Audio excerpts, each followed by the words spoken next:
안녕하세요. 대형 멘토 신범철입니다. 오늘 알아볼 기업은 비아트론이고요. 비아트론에 관련된 이슈는 어떤 것들이 있는지 한번 같이 살펴보도록 하겠습니다.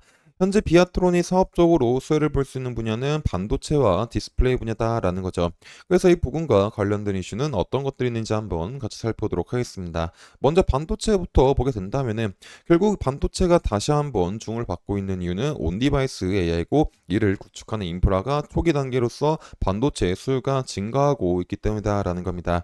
결국 이 AI로 인해 가지고 더 많은 데이터를 빠른 속도로 처리해야 되는 상황에 직면했기 때문에 고성능 반도체가 필수다라는 거죠.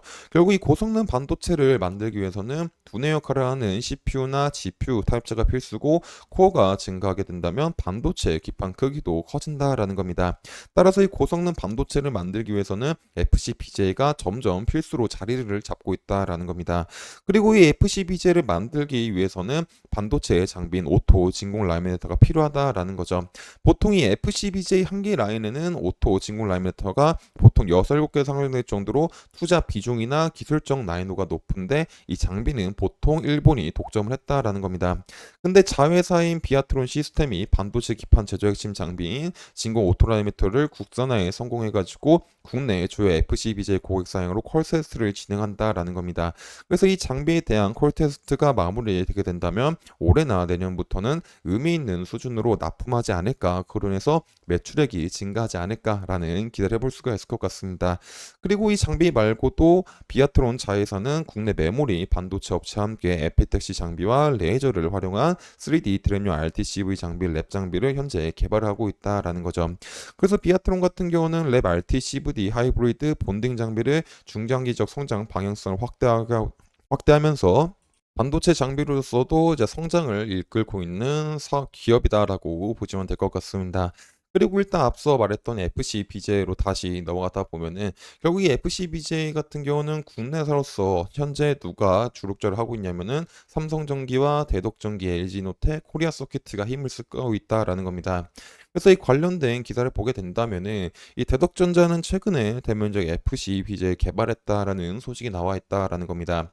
결국 대덕전자는 가로 세로 각각 100ml인 대명적 FCBJ 개발에 성공했고 층수가 20창 이상이 고사양 제품으로 고성능 CPU와 GPU를 패키징하는 데 적합하도록 개발됐다라는 겁니다. 그래서 대덕전자는 AI 서버에 탑재되는 GPU와 CPU뿐만 아니라 차세대 반도체 패키징 기술이 2D 패키징 기술에도 대면적 FCBJ를 적용할 수 있다고 말을 하고 있는 상황이다라는 겁니다. 그래서 대덕전자 같은 경우는 모든 제품 공에 대해서 FCBJ 기술력을 확대했다라고 자찬을 하고 있는 상황이다라는 거죠. 그래서 이제 대덕전자는 주요 고객사를 대상으로 해가지고 대명적 FCBJ 공급을 추진할 예정이고 제품 포트폴리오 확대를 통해서 성장을 추진한다라는 계획입니다. 그래서 대덕전자의 FCBJ에 대한 어떤 상용화로 인해 가지고 이 비아트론 자회사인 비아트론 시스템이 만든 진공 오토 라미네이터에 대한 장비 수주 계약이 있을지 않을까라는 기대도 한번 해볼 수가 있을 것 같습니다. 그리고 다른 기업들을 보게 된다면 삼성전기가 있다라는 거죠. 현재 삼성전기도 AI용 기판 전범위 공략 드라이브를 위해 가지고 이 FCBJ를 양산을 하고 있다라는 겁니다.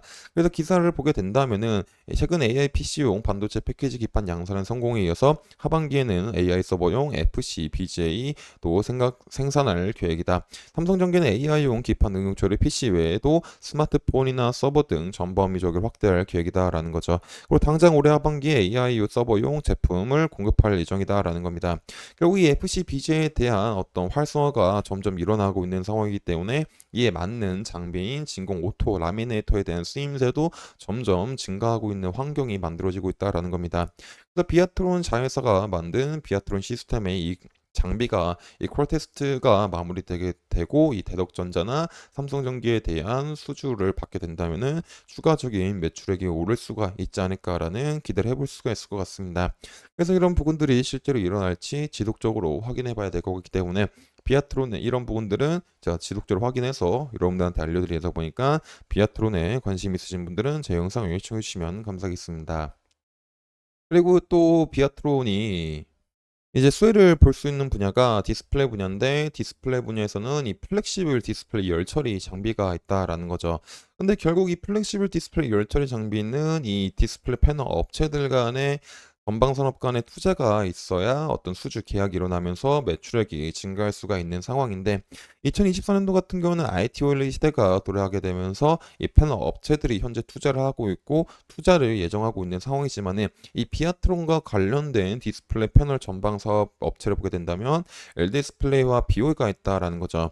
근데 현재 LD디스플레이 같은 경우는 아직까지도 이 OLED 투자에 대해서 조금은 소극적인 모습을 보여주면서 언제 확실하게 투자할지 정해지지 않은 상황이다라는 겁니다. 그래서 LG 디스플레이가 올해 안에 투자가 들어간다고 하더라도 이 장비 수주 계약 같은 경우는 25년도쯤에 올라갈 수 있기 때문에 비아트로는 LG 디스플레이의 수혜를 24년도에는 못 볼 수가 있는 환경이고 또 BOE 같은 경우도 24년에 투자를 하겠다라고 하고 말을 하고 있지만은 실질적인 장비 반입 시기가 25년도 2분기이기 때문에 이 마찬가지로 24년도에는 BO에 대한 큰 수혜를 기대해 보긴 힘들다라는 겁니다.